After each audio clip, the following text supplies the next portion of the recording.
They are images that rarely make it out of China. Open dissent. Protesters facing off with police at a factory some have called iPhone City. It's where Foxconn, the world's biggest tech manufacturer, makes products for Apple, the world's most valuable company. But the protests this week are over pay.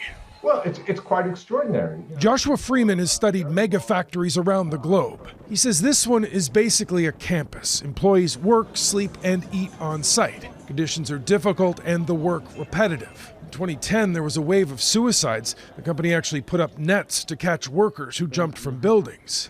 More recently, the issue has been over rigid COVID protocols and lockdowns. Last month, some workers simply walked off the job and left. The company had to go on a hiring blitz. Foxconn recruited a whole new group of workers. And it's those workers, this second group, who are protesting right now. The protesters argued the company wasn't paying bonuses they were promised, and there were claims workers were quarantined without food. Wednesday, managers called in police to force workers back. Well, the company is now apologizing, blaming a technical error during the hiring process.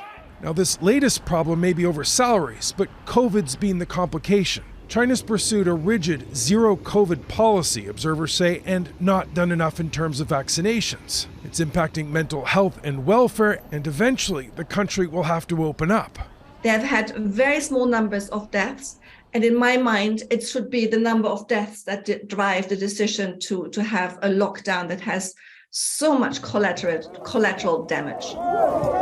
Now, in China, news of the protests is censored, but internationally, the optics aren't good. Critics say Apple has put itself in a difficult situation with an extreme dependence on China as a manufacturer and as a consumer market. Mike Armstrong, Global News, Montreal.